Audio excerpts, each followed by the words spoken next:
The story of the Balkans, a land of mountains, empires, and fire. The Balkans, a rugged peninsula jutting into the heart of the Mediterranean world. A land of high mountains, deep valleys, and winding rivers. A crossroads where east meets west, where cultures blend and clash, and where history often burned hotter than anywhere else in Europe. This is the story of the Balkans, a land that has seen empires rise and fall, religions converge and divide, and peoples struggle for freedom, identity, and survival. The ancient roots. Long before nations and flags, the Balkans were home to some of Europe's earliest civilizations.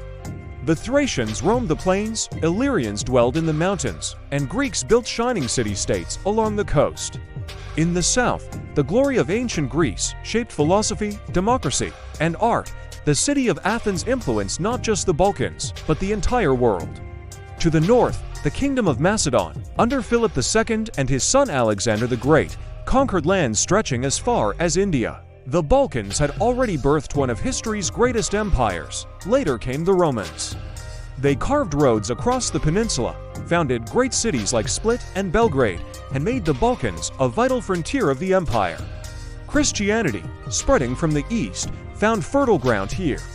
Saints and martyrs walked Balkan soil, and some of the earliest churches were built among its mountains. Byzantium and the medieval kingdoms. When Rome fell in the west, Constantinople rose in the east. For 1,000 years, the Byzantine Empire ruled much of the Balkans. Its glittering mosaics, imperial palaces, and Orthodox Christianity shaped the region's identity. But the Balkans were never quiet for long. Slavic peoples migrated south, settling in valleys and along rivers. New kingdoms emerged: Serbia, Bulgaria, Croatia. Each dreamed of glory, often clashing with Byzantium, but also absorbing its culture, its religion, its art.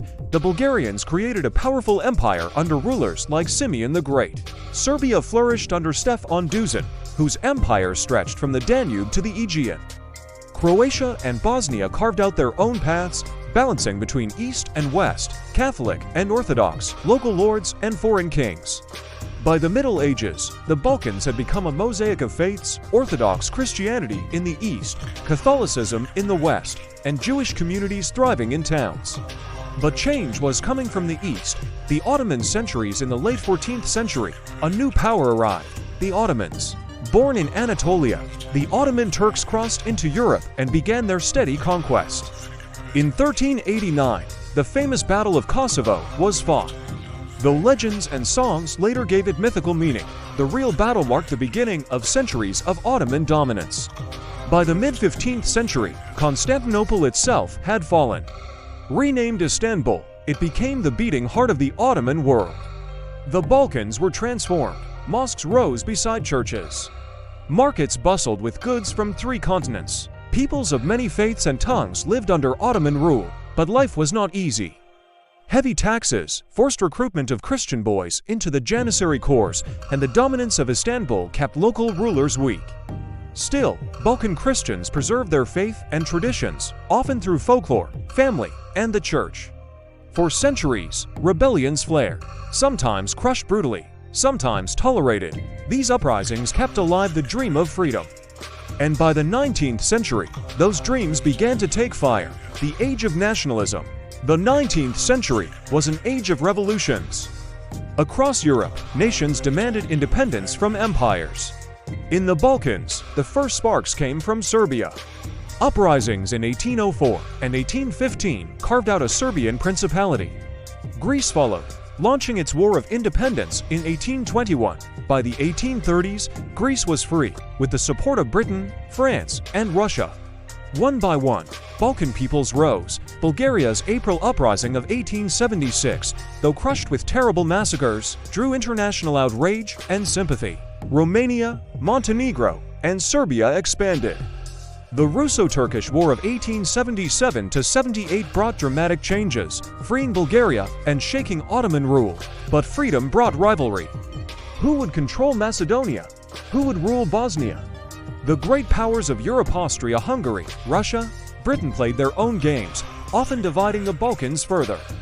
By the early 20th century, the peninsula was a patchwork of young states, each with ambition, each with grievances, and all standing on the edge of conflict. the spark of the World War.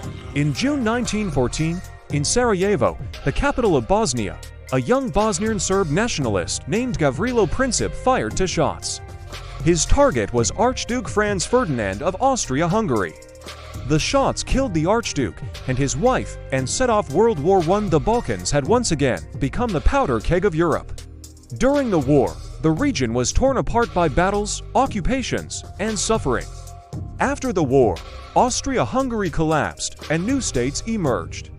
In 1918, the Kingdom of Serbs, Croats, and Slovenes was formed, later renamed Yugoslavia. The dream was unity, South Slavs together in one state. The reality was more complicated.